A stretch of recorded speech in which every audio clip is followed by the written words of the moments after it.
Nigga with attitude.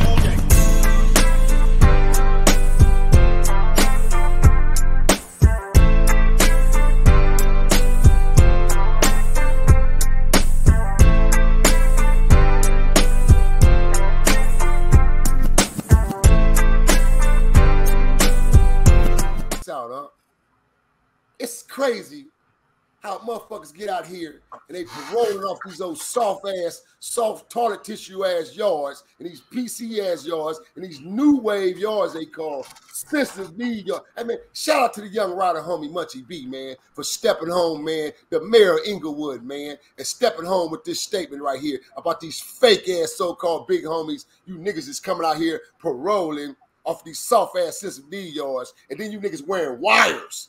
You wiretap for sound, nigga, setting homies up and shit like this, nigga. And pushing up on real niggas and pushing up on niggas with a wiretap on. Talking about you a rider and you an OG. Man, you niggas gonna just sit y'all bust your ass down somewhere, nigga. Sit your chump ass down somewhere, man. Police ass niggas. And always trying to put jackets on real ones. Trying to reverse the narrative and put that shit on real niggas when it's really you niggas.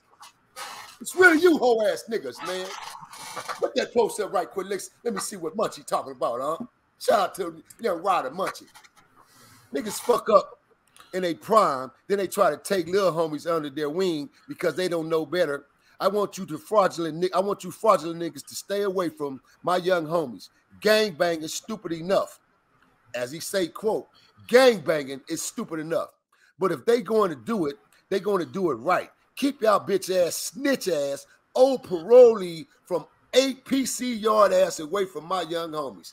Thanks. Hashtag the mayor. Munchie B! Big Munchie B! Yeah, straight up, Munchie B.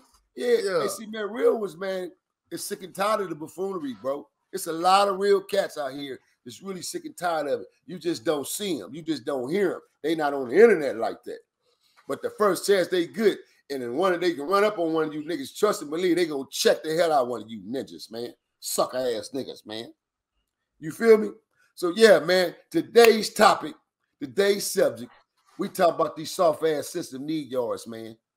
These old undercover ass niggas coming out here playing these gangster roles and playing these old hardcore roles. And they're trying to create problems with real niggas. And all the time, you niggas is running around here wired up for sound, man. I got a couple of phone calls, man, informing me, letting me know, man. Hey, yeah, homie. Hey, OG. Yeah, so-called such and such. And these niggas out here wired up, man. Wearing wires and shit. Be careful. Be careful even talking on the phone, these niggas. Don't let them niggas set you up, B. Don't let them set you up for failure because that's all. They want you out the way. Niggas want to send you back on one of them yards, nigga, because they know you a real one and you a keeper. And they know you bust heads, man. So don't let these niggas set you up. This is what niggas has been telling me on these phones, calling me, man. Beware of these niggas with these wires, BJ, a.k.a. Nino Cappucino. So where we at with it, huh? Where we at? Down in Donovan? We in Donovan?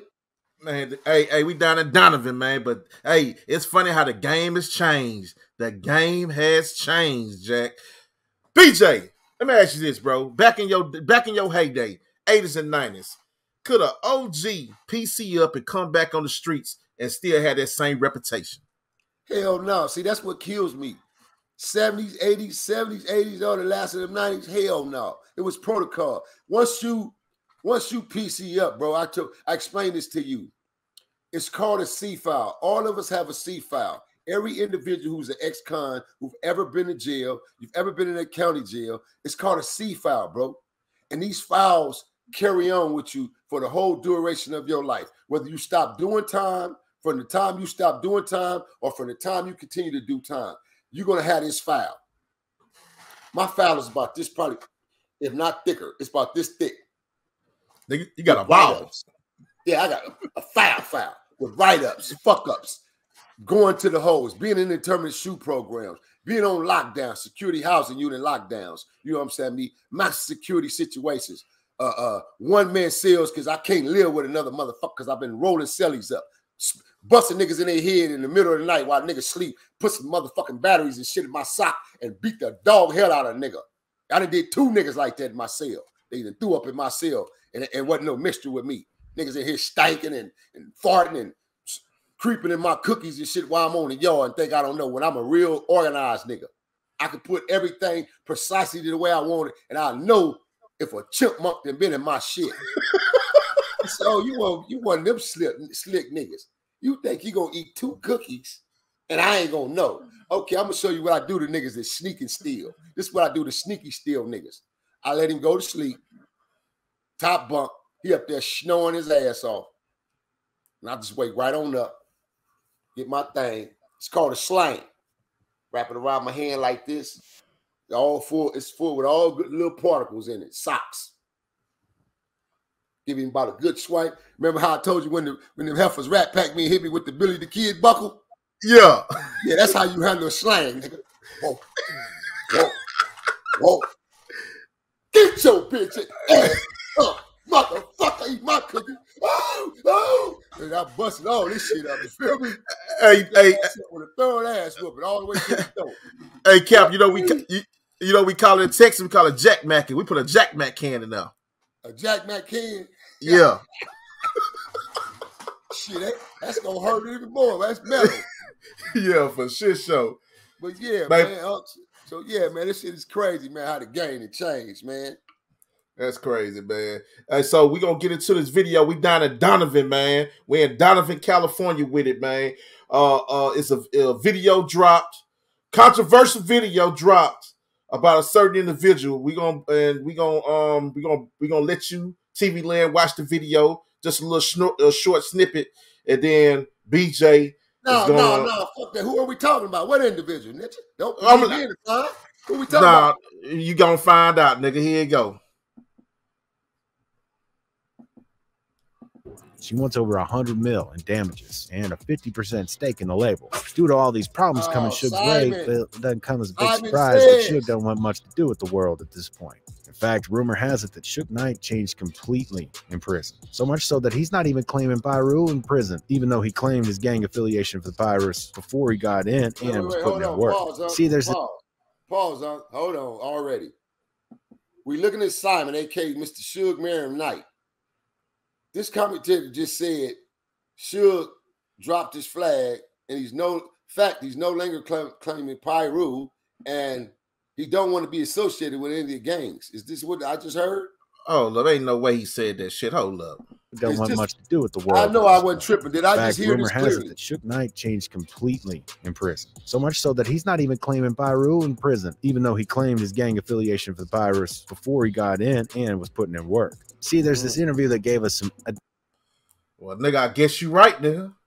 I guess you was right. Oh, man. Hold up.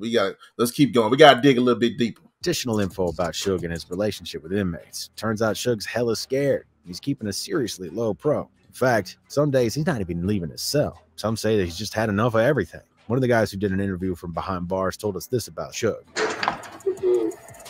Talking about Suge like that. So I was bringing up, I raised that point to show you that to be on these streets, advocating this tough man persona.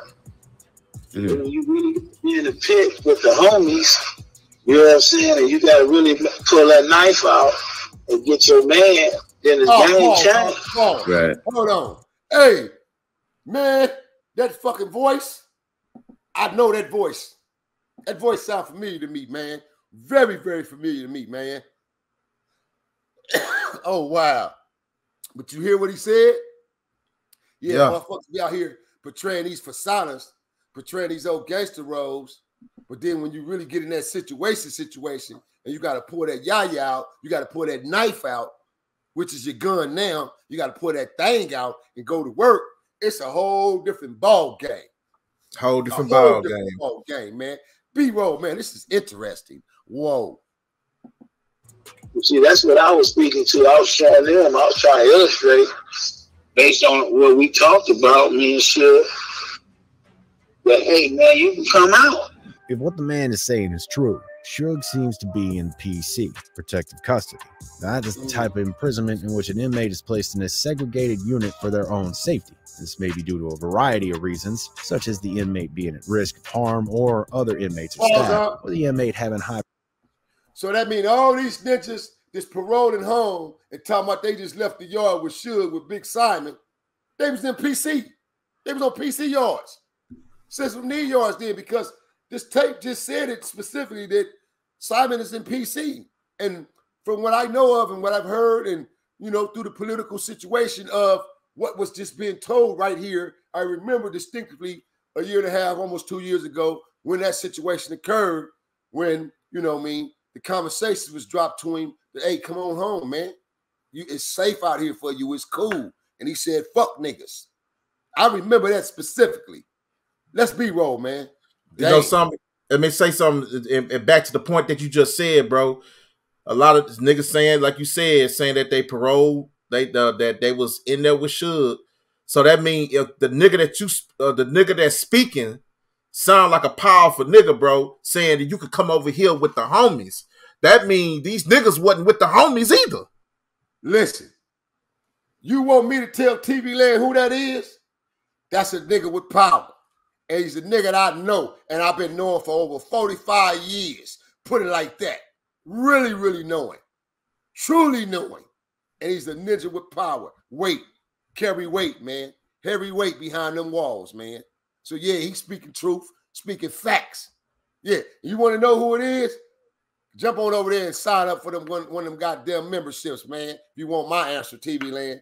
You want to find out who's the mysterious voice. Don't nobody on the internet know. Nobody. But I bet I know. You want to know the answer? Jump on over there and sign up and get you a membership right now on R.O.E, man. You big Suge. Profile status that can make them a target. Suge Knight was reportedly placed in protective custody both because of his high-profile status and concerns for his own safety. As a former record label executive who had association one more time real quick, huh? Now, here's the catch. Now, when you go in on celeb status, like polices, high-profile celebrities, like I did time with the with the Mendez brothers. I've been to court with the motherfuckers. I've been in the tank. The holding cage right here, right next to them niggas having spit fights with them racist bastards, the whole nine. Feel me? You know what I mean? When Charles Manson was in there in the 70s, you know what I'm talking about, the late 78, 79, when I'm coming through the county at an early young age, you know what I'm talking about? I've experienced a lot of shit with niggas, man. My next door neighbor and high power was the Rainbow Slasher. Look it up. Google it. He was a full-fledged homosexual faggot, but he was a killer. This nigga had 6 murders. He beat all of them except one. He got convicted on 1 murder, bro, and he beat all of them. Pro-perv. He pro-perv. Fought the system himself for several years and beat them murders, man, on his own, except one.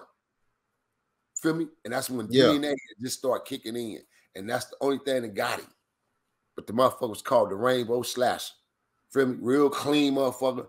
In about his 50s, like 57, 58 back then. Clean booty shave. You know what I mean? Smart, professor, scholar type dude. You know what I mean?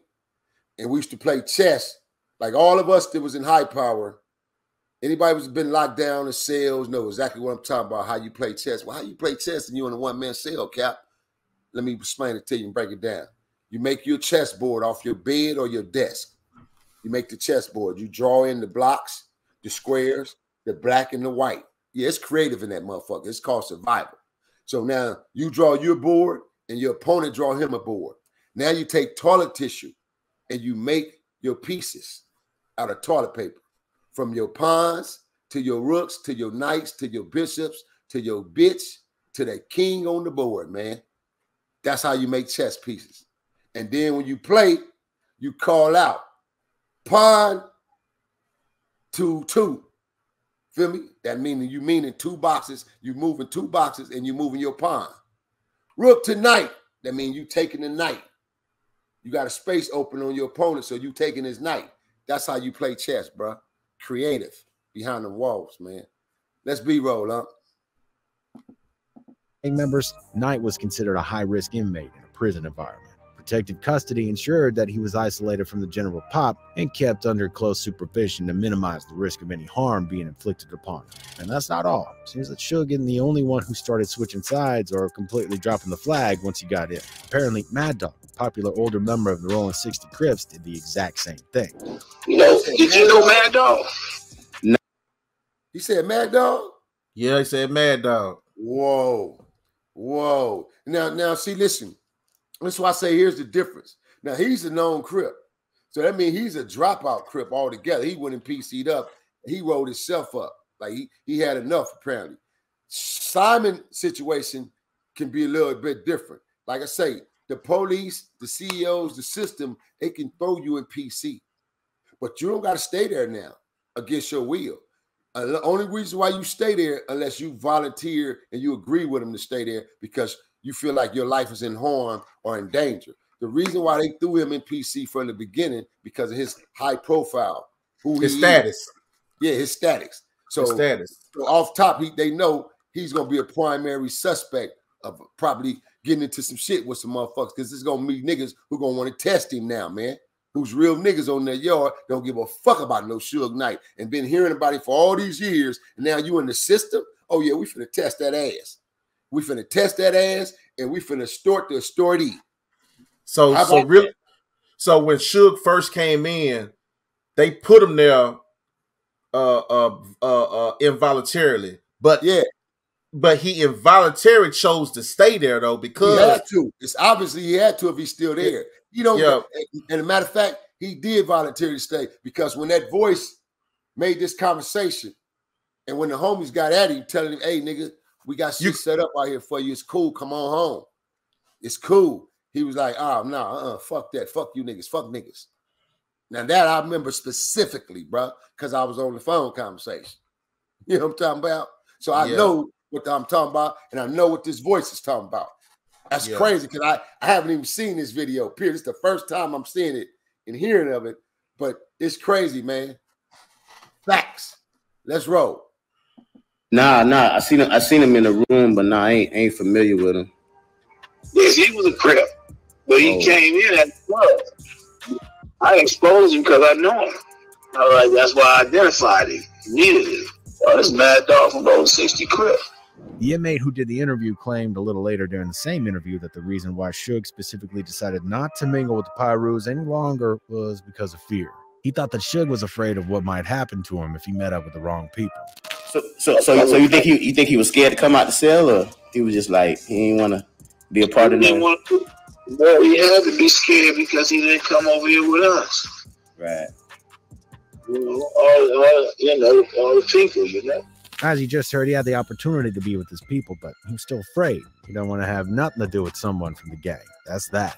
If you think about it, the story kind of adds up. You never know what could happen in prison. You could run into somebody who could cause serious problems to you in a blink of an eye. There's absolutely no rules inside, and anyone can get touched. People online generally understand Suge and what he's going through. However, they don't have much sympathy for him. This guy was a walking menace, and everyone knows that he did terrible things. All the bad stuff happening to Suge right now, you can call it karma. As for an introvert myself, I can. So, Cat, what you think about this video right here, the little bit that we played? Well, I'm speaking in essence of myself, right? Karma didn't have no sympathy on me. Me getting shot up, finally getting hit by bullets, AKs, 45s. Karma didn't have no sympathy on my ruthless ass. All the ruthless shit I was doing to niggas and busting heads out here in the streets. Karma didn't have no sympathy on me. So why should it have sympathy on Simon? Why the fuck should Karma be sympathy on Simon? One of the most ruthless niggas in the hip-hop era of history, supposedly, written down in history. Then why should that motherfuckers feel so sorry and oh Suge, oh Simon? Don't get me wrong. I know the nigga personally. Like I said, and I give the man his props. The man done a lot of good in the world when he was out here handling his business. He did a lot of good for a lot of motherfuckers. But that good don't overweigh all that bad, man. Feel me? See, I'm in the same perspective right now in my change of life. Although I'm stepping up in the world where I'm doing greatness, I'm doing good things, I'm doing a lot of good in my life. But still, the good that I'm doing in my life ain't caught up with my bad, bro. It ain't outweighed my bad, the shit I've done in the past, Yeah. It have not outweighed it yet, bro. So I still got life climbing to do. You know what I mean? I still got achievements to achieve as far as my goodness and my greatness to be able to outweigh that badness. He ain't met that level. He ain't met that level where, okay, people can say, or the world can say, well, yeah, well, he deserved another chance. Or the man just killed somebody in broad daylight in front of the world it's been 8, 9 years now? You feel me? Yeah. And now, hold up. Before you bring that up, Cap, the person that he killed was a powerful person too, wasn't he? Yes, you goddamn right he was. That was the big homie TC, Terry Carter. Hell yeah, TC was powerful. West Side, one of the founders over there. Big double OG, triple OG Puddin'. You feel me? Big Baba Lou. He grew up with all these dudes, man. Piru Street. Yeah, hell yeah, Terry Carter was a powerful individual. That was my homie, a real big homie. Just like my big homies in my first generation in the projects, he was a big homie from the West Side of mine, man. Yeah. Feel me? So yeah, he was a powerful individual. So my point being is, Suge could have lived to see another day, bro, if he would have did what cowards do. He could have threw that motherfucking park, and I said then, and I'm going to say it again. And I don't give a fuck who don't like it, because it's truth and it's facts. He could have still been out here, man, free, bro, if he threw that motherfucking park and jumped out and got on Bone ass and got with whoever else who wanted to get it and took his fades. Bone already let it be known, nigga, I want it, because he jumped up, fired on him, nigga, stuck his head in the window and went up and blended him a couple of times. So B already let it be known, nigga, this is what it is. So Suge, it was time to throw that motherfucking park, Simon, jump out of your Range Rover and get down with Bone, head up, nigga. And then Knob or whoever else that they say was around at that point in time. Not put that motherfucking full-blown drive and running niggas over and running homies over and shit, bro. It killed niggas. It's like, come on, man. And then go to court to the point of where I was in fear of my life. How many niggas was in fear of their life when you was on their ass and you was after them? A question. I'll wait. Hold up. Time out. Nigga, this too early for all this, homie. It's too early. You the one put the video up. It's your video this morning. It's our commentary. It's my show, Uncut Raw Riveting. For the people, by the people, to the people. You know I don't sugarcoat shit over here, man. I don't tie-tongue my tongue, lyncher. I only stutter every now and again because it's rubbing off from your ass, nigga. No, but that was a cold one though, bro. So repeat that again. Repeat that for people that didn't catch it.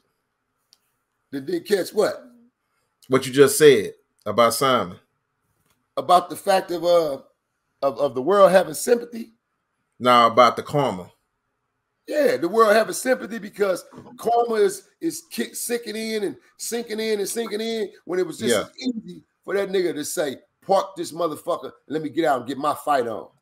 Yeah. I'm Suge Knight, nigga. I'm Suge Mary Knight. Fuck this shit. On Piru, nigga. Let me I get out with all you niggas. Every nigga out here who hate me, just let me get head up phase with all you niggas. Man, them niggas would have respected that.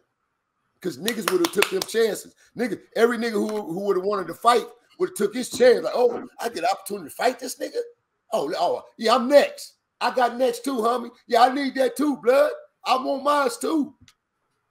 So it ain't like niggas would have cowered up and pulled out guns and just start shooting him and killed him. I can't see that, bro.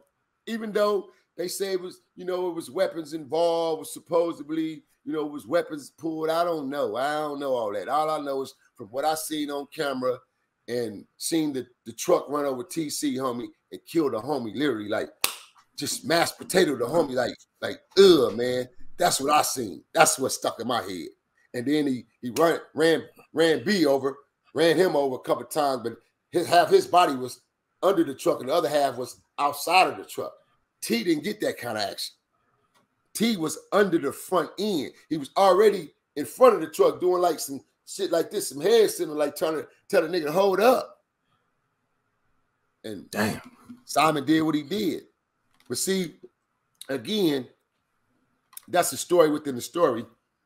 Because like I said before, when you asked me about it, and we talked about it on one of my EPs, this was the situation of two individuals who had friction already that a lot of the public wasn't even aware of, especially TV land, because it wasn't no internet, it wasn't no media. This carried out from the 90s.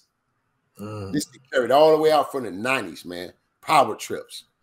So this was some shit that had already occurred, bro. Feel me? TC was already who TC was and established long before Simon came along, bro. You know what I'm talking about? Yeah. TC was connected with Cube and had a distribution deal with Ice Cube through Lynch Mob Records, you feel me, and Capitol Records for Heavyweight Records. So this one, the homie TC was running his independent record label then, man. Heavyweight Records. He had Short Chalk over there, Papa Smurf, you know what I mean, and a few other individuals. So yeah, man. So this is just crazy, bro, how people expected, you know, when it's your turn, your time, to have sympathy. Shit, nigga, ain't no niggas had sympathy for me, nigga, when karma hit my ass. Nah, for real. All the times karma was knocking on my door, nigga, ain't wasn't no sympathy for me. Feel me? Yeah. A whole lot of motherfuckers like, yeah, he ain't dead. What? What? His legs chopped off? Oh, he in a wheelchair. Yeah, nigga, I was in a wheelchair for 5 years, nigga. How about that? With apparatuses in my legs, nigga, for getting hit with an AK, nigga. I was in a wheelchair 5 motherfucking years. Still riding around the city, gunning shit down, nigga, in a wheelchair. Straight up. With metal all in my legs and casts on, nigga. Still on niggas' asses. Yeah. Because I don't play them games, man. You got to go on and get rid of me altogether. You got to kill me, nigga. Get rid of me. If you don't want no problems with me, just get rid of me then, nigga. You got to go all out. So I don't want to hear that shit about, you know, when it come down to the perspective of what's real and how you supposed to stay, man. And when we signed up for this shit, bro, put it this way, if I was in prison and I was in the pen and I had that epiphany and I had that feeling where it's time, man, I want to retire. It's time for me to get away from this shit. I want to never step down in the pen. I would have waited just like I did. I've been on the streets. I gave 30 years of my life, active duty, to the system and to the streets, bro, and to my hood, dedicated, devoted to Watts, devoted to these fucking funky ass streets. Some shit that I never should have even been given in the first place. So, with that being said, I'm entitled at this point in time in my life to step up, to make change and growth in my life and retire because I did it from the streets, not the system. I didn't wait till I went to the pen and got 25 years or 15 years now, 20 years. No, I ain't no bounty hunter no more. Fuck the bounty hunters. I don't want to be no bounty hunter. No, nigga, I'm going to be an old senior citizen ass bounty hunter then. I'm going to be a straight senior citizen bounty hunter, like whoop the whoop nigga with it until I get up out of there. But I would not be laying down my flag or denouncing my gang or denouncing my set at that point in time because I know how poison it is to your name and your reputation. And goddamn it, this name means everything to me in life, just like it do to a lot of other real niggas, Keyways and Bloods.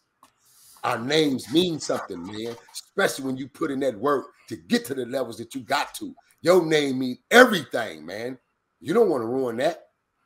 You don't want to ruin that for nothing in the world. So, nigga, there's no way I'm going to go parole or go on somebody's sensitive need yard or go lay down on PC because I'm tired, man. I don't want to do it no more. Then how the fuck I'm going to come home, go through the Nixon Gardens and see some of my old friends, some of my old homies and my G homies from my generation, first generation, third generation, see any of my people, and they going to look at me with respect like they used to. They ain't going to respect me. Hey, man, get your weak ass, soft ass out of here. All the time, nigga, you was soft. All this hard shit you been doing, that mean you were soft, nigga. You were soft being. We just didn't know it. You had us fooled. Not me. Shit. You gonna give me mine, nigga, like you been giving it to me. Because I'm demanding it. Respect, honor, dignity, loyalty, nigga. Watts. The real one. Legendary, nigga. I'm just here, man, to inspire before I expire at this point in time, man. Yeah. Where we at? We so since we on this subject about PC yards, there's been a rumor going around, was a speculation that Crip Mac, you know, everybody know Crip Mac he came home from prison. He did an interview. Wait a minute. So you saying it's a rumor going around saying that Mac, you know what I mean? Mac is was on the SNY yard. Was on the SNY yard. Yeah, system needs y'all. That's the rumor. But see, the people. What I don't understand about the SNY shit is you can't tell me it's 50-50 because that's what they saying is 50-50, right? Yeah. Half gangsters and then half dropouts and, PCs and people who want to go home. Nah, bro, that shit don't make sense to me. It don't make sense to me. Reason being because that's a threat. That's too much of a threat. If you got 50% fuck ups on the yard and then you got 50% of sensitive need people on the SNY yards, bro, that don't make no damn sense because that's a threat. You know what I'm talking about?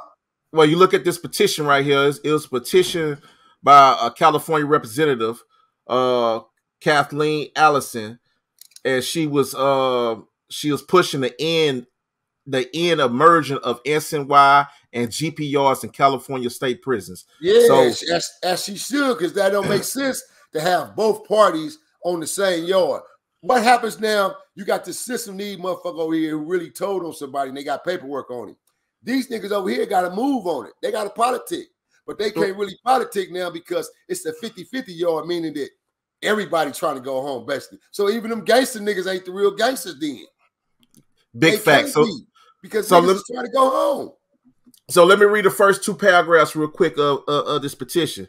It say, we the family of the incarcerated who are housed in California state prisons oppose forced mixing of hostile groups where enemies are being forced together. Mixing 50-50 yards is dangerous and will make things worse by causing horrific encounters. This is premeditated murder. CDCR will be accountable. People that are being forced to leave secure housing units fear that they will be mistrusted and attacked in the general population. This will increase prison politics and racial I can't say that goddamn word, spreading violence across facilities. Both sides are at risk of death, severe injuries, and longer sentences. Hell to the yuck. That's what I just said. Yeah. Look, man, you cannot take 50 ex-cons who are still active gang members, structured prison organized gangs. You can't take that 50% and put them on a yard of niggas who people are after. It don't make sense, bro. Yeah. You can't put them on that same yard when they already, they got a bounty on their head. Niggas want you. And now 2 or 3 of them niggas from one of these hoods is on that yard. Man, matter of fact, I'm going to give you a prime example. A prime, perfect example of what I just said.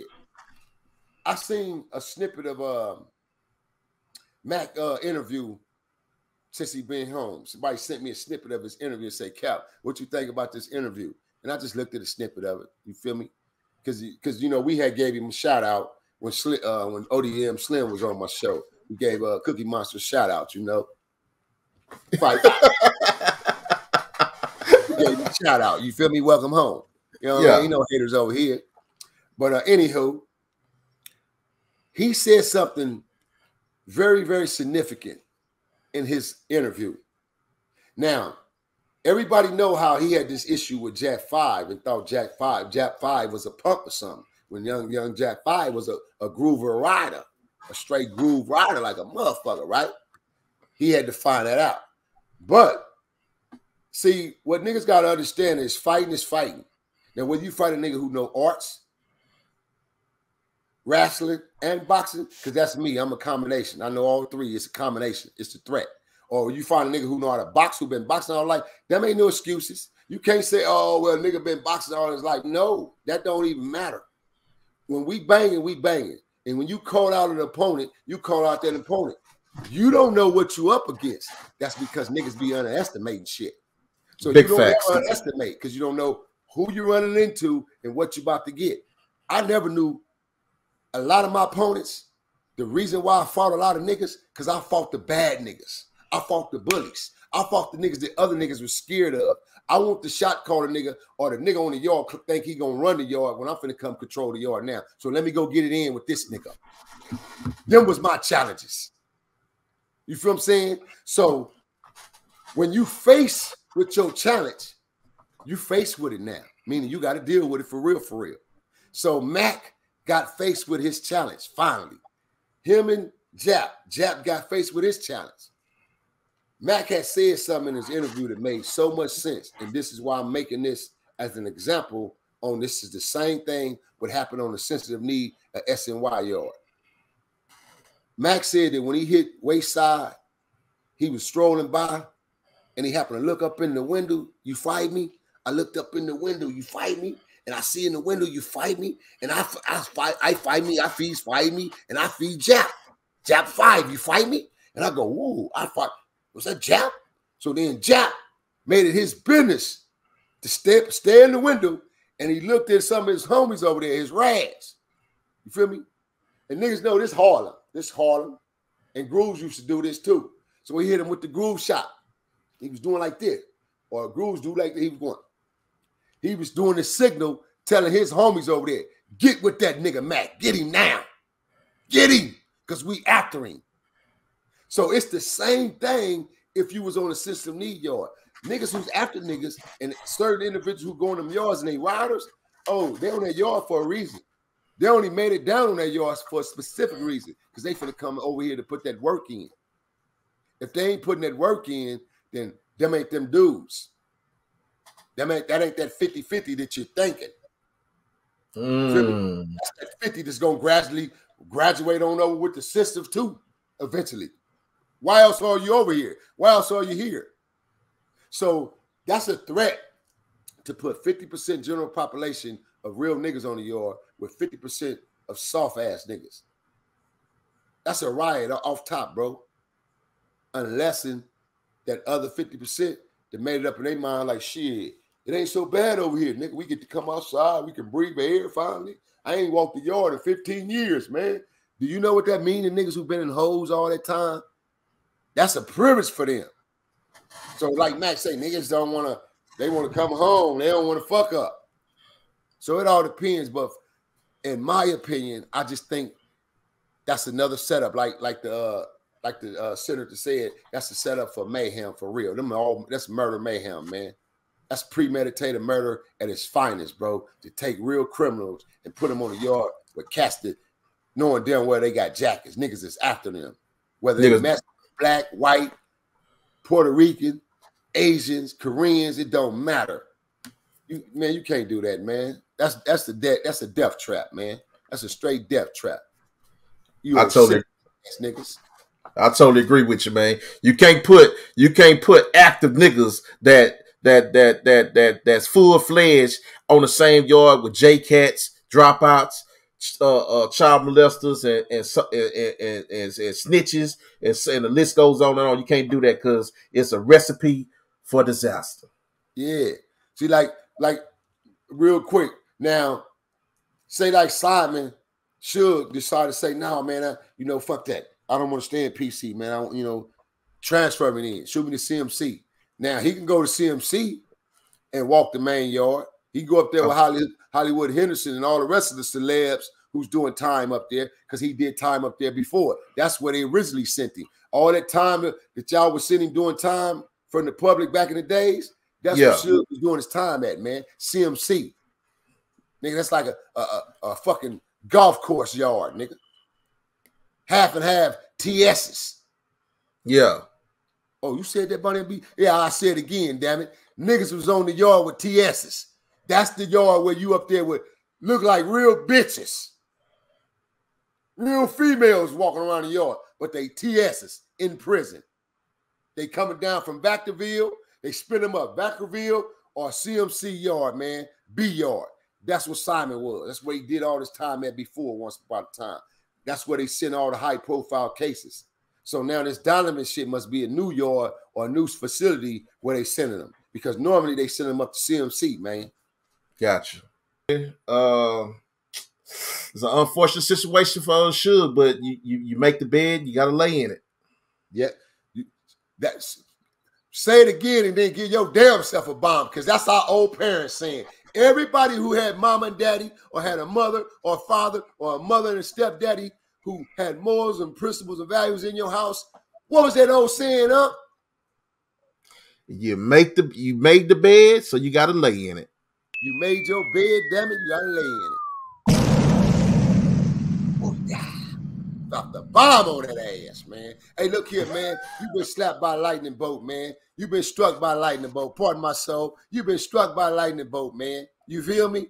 Yeah, you tapped in, man. You sold in, man, to R.O.E 2023, man. Split DTV, man, in conjunction, man. HTX Current News, Watch Satellite News, man. We bringing it to you globally, man. We bringing the best of the best to our people, man. For the people, to the people, for the people, to the people, uncut. There I go. This ninja got me stuttering, you guys.